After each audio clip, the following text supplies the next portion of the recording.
안녕하세요. 매일 아침 말씀 묵상에 오신 여러분들을 진심으로 환영합니다. 제2기 교과가 시작되었습니다. 제2기는 영원한 하나님의 언약이라는 주제입니다. 제1과 무슨 일이 벌어졌는가?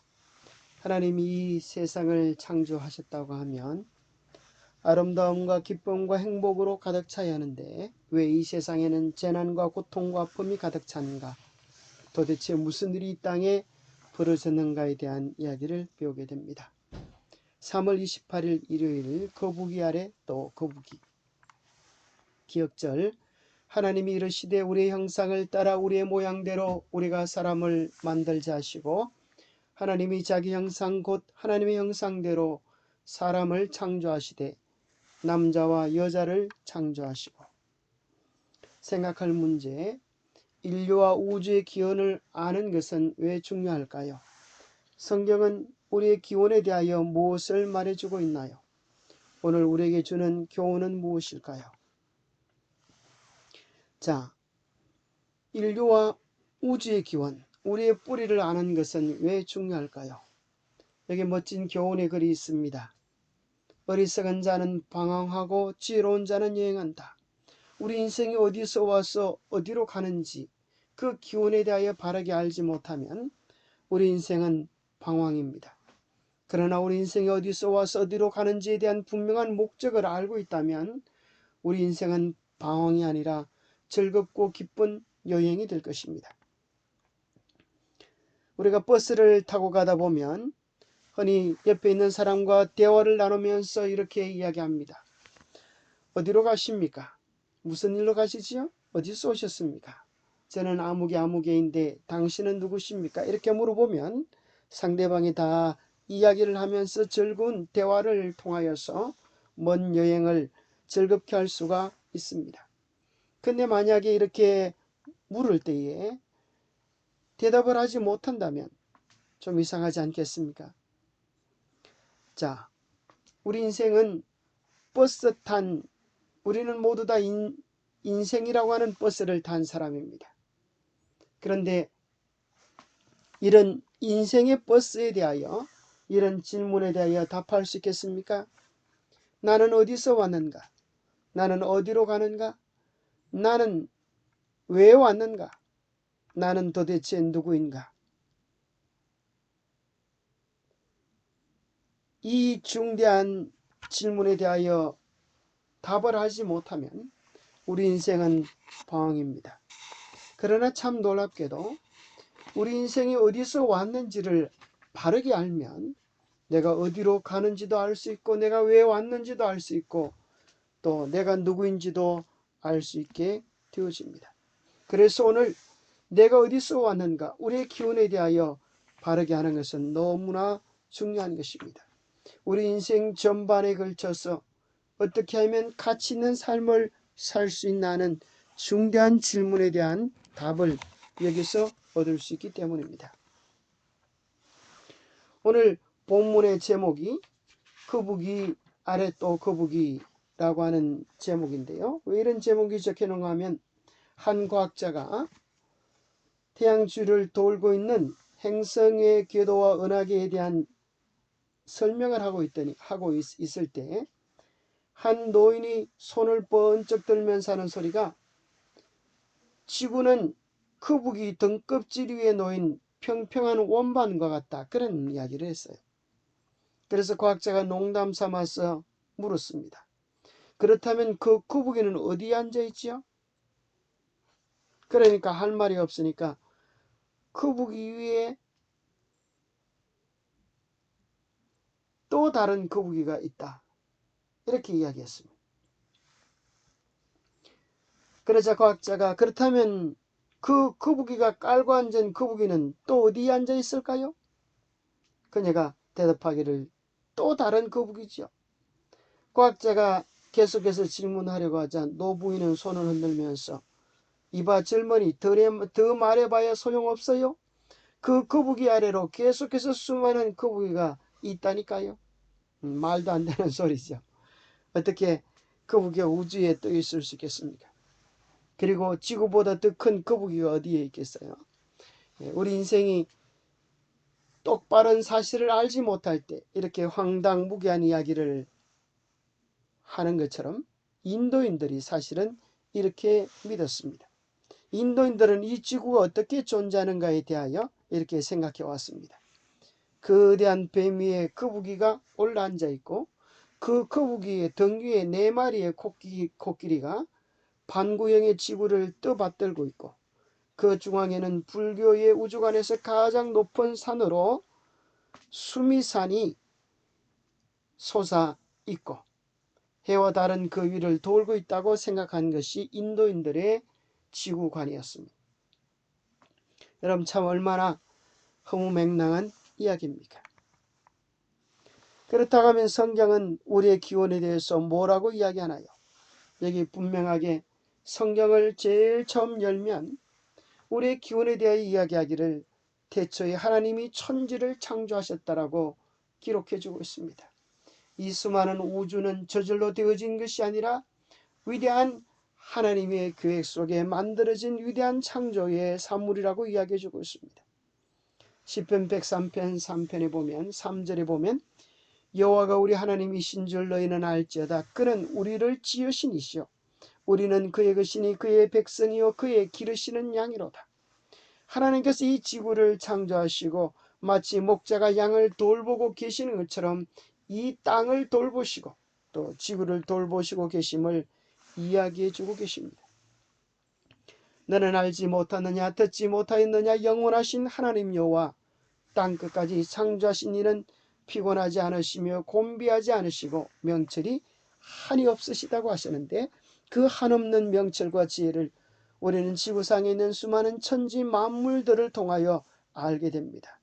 아름다운 꽃들 속에서 해와 달과 별들의 신비 속에서 우리는 하나님의 능력과 지혜를 발견하게 됩니다. 사도행전 17장 26절에는 인류의 모든 족속을 한 혈통으로 만드사 온 땅에 거하게 하셨다고 하셨습니다. 그래서 인류가 올라가 보면 결국은 한 혈통, 아담의 후손이라고 하는 사실을 이야기해 줍니다. 에베소서 3장 9절에 보면 영원부터 만물을 창조하신 하나님 속에 감추어졌던 비밀의 경륜이 어떠한 것을 드러내게 하려 하십니다. 영원부터 만물을 창조하신 분이 하나님이시라고 이야기하십니다. 히브리서 1장 2절 10절에 보면 이 모든 날 마지막에는 아들을 통하여 우리에게 말씀하셨으니 이 아들을 만유의 상속자로 세우시고 또 그로 말미암아 모든 세계를 지으셨느니라. 누가 창조했느냐? 우리가 어떻게 그 창조주를 알겠느냐? 묻는다면 바로 예수님이 이 땅에 오셔서 내가 바로 온 세상을 지은 창조주다라고 말씀하시는 것입니다. 또 주여 태초에 주께서 땅에 기초를 두셨으며 하늘도 주의 손으로 지으신 바라고 이야기해 주고 있습니다.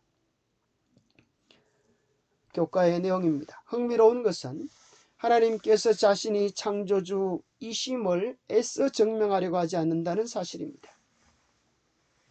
성경에는 이 점에 대한 상세한 논증이 없습니다. 성경은 그것을 정당화하거나 설명하거나 증명하려고 하지 않고 그저 단순하게 명확하게 하나님이 이 세상을 창조하셨다고 선언합니다. 이 사실을 받아들일지 받아들이지 않을지는 우리의 몫입니다. 그러나 성경은 또 우리에게 이렇게 이야기하고 있습니다. 우리가 어떻게 보이지 않는 하나님을 알 수 있는가? 이는 하나님을 알만한 것이 그들 속에 보입니다. 하나님께서 이를 그들에게 보이셨느니라.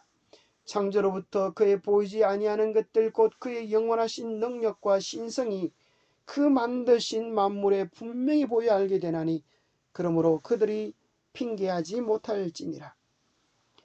자, 하나님이 만드신 천지 만물 속에 하나님의 능력과 하나님의 신성, 하나님의 품성이 깃들어 있어서 만물을 통하여 우리는 하나님을 보지 못하지만 만물을 창조하신 하나님의 마음과 능력을 충분히 발견할 수 있다라고 이야기해 주고 있습니다.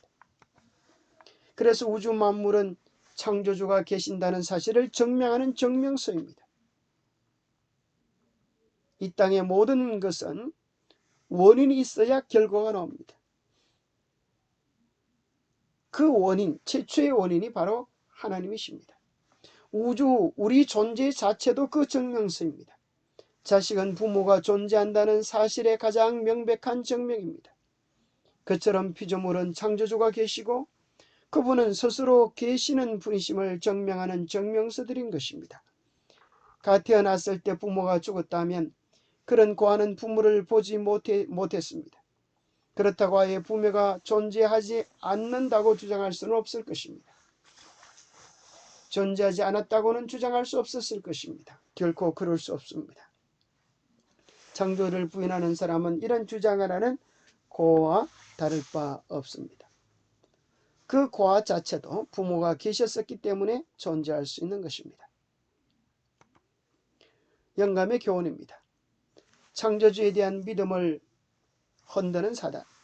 오늘도 사단은 옛날 우리의 첫 조상들을 정복했던 것과 마찬가지로 창조주께 대한 사람들의 믿음을 흔들고 하나님의 정부의 지혜와 그분의 율법의 공의로움을 의심하게 함으로써 오늘날 사람들을 정복하기 위하여 애쓰고 있습니다. 하나님과의 우리의 관계를 깨뜨려서 하나님을 없이한 우리의 관념 속에서 하나님을 없이한 다음에 우리를 하나님과의 사랑에서 분리시키려고 하는 것입니다. 오늘 깊이 생각해 보십시다. 오늘 교과를 통하여 우리는 어떤 교훈을 발견할 수 있습니까? 히브리서 3장 4절에 집마다 지은이가 있으니 만물을 지으신 이는 하나님이시라고 분명히 이야기합니다. 이 세상에 수많은 집들이 많지만 어느 것 하나 저절로 된 것은 없습니다. 마찬가지로 천자문의 처음 시작이 무엇입니까? 하늘, 천, 땅지, 지구, 집주입니다. 하늘, 천, 땅지, 하늘과 땅, 우주를 지구, 집주.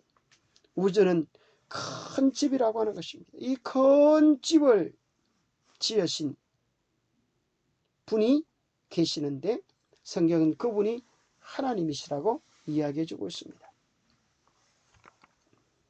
그러면 하나님이 창조하셨다고 하는 사실을 우리가 어떻게 할까요? 하나님이 창조하셨다고 하면, 집을 창조하셨다고 하면 이 집에 대한 설계도가 있어야 하지 않겠습니까?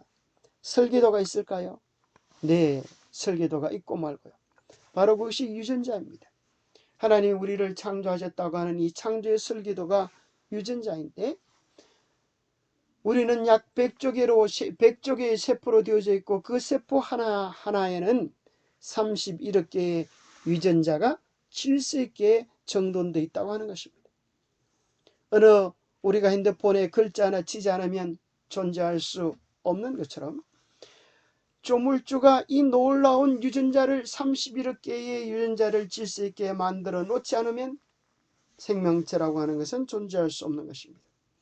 그래서 이 사실을 발견하고 무신론자였던 프랜시스 콜린스는 창조자 하나님을 믿는 기독교 신자로 변해버렸습니다. 뿐만 아니라 오늘 소개된 성경절 속에 모든 족속을 한 혈통으로 만드셨다고 하셨는데, 이 지구상에는 약 70억 인구가 존재합니다. 그러나 놀랍게도 그들의 혈액형은 딱 4가지입니다. A와 B, AB와 O. 이것은 무엇을 이야기해 주는가 하면, 이 4가지 혈액형이 나오려고 하면 몇 가지 혈액형이 있으면 될까요? 그것은 딱 2가지 혈액형입니다. AO와 BO가 있으면 이 4가지 혈액형이 존재할 수 있습니다. 우리가 영어를 배울 때 제일 먼저 배우는 것이 A라고 하는 단어이고 두 번째가 B입니다. 그래서 A라는 말은 이 땅에 존재했던 첫 번째 사람의 혈액형의 특징, B라고 하는 것은 두 번째 사람의 혈액형의 특징이란 의미가 아닐까요? C도 없고 D도 없는 것입니다. 세 번째 사람, 네 번째 사람이 없는 것입니다. 그러면 O는 무엇이냐고 질문하신다면 O는 독립적 존재가 아니고 부속적 존재입니다. 그래서 AO도 A형이고 AA도 A형으로 분류하고 있습니다. 그래서 부모가 AO, BO일 때 이 4가지 혈액형이 존재합니다. A와 B가 만나서 AB, A와 O가 만나서 AO, B와 O가 만나서 BO, 바로 A와 O가 만나서 O형이 됩니다. 바로 이것은 뭘 얘기해 주는가 하면 인류가 아무리 이 땅에 많다 할지라도 그들의 원조상은 딱 두 분이라고 하는 것입니다. 한 남자와 한 여자, 이것이 온 인류의 조상이라고 하는 사실입니다. 오늘 우리는 선택해야 합니다. 우리의 선택에 따라서 우리는 영원한 만물을 창조하신 하나님의 자녀로서의 당당한 위치와 자격을 누리며 살아갈 수도 있고, 아니면 그저 틀빠진 원숭이로서의 짐승처럼 살다가 사라질 수 있는 존재가 될 수도 있습니다. 종기에 차나 깨닫지 못하는 자는 멸망하는 짐승 같도다 하셨습니다. 기도하겠습니다.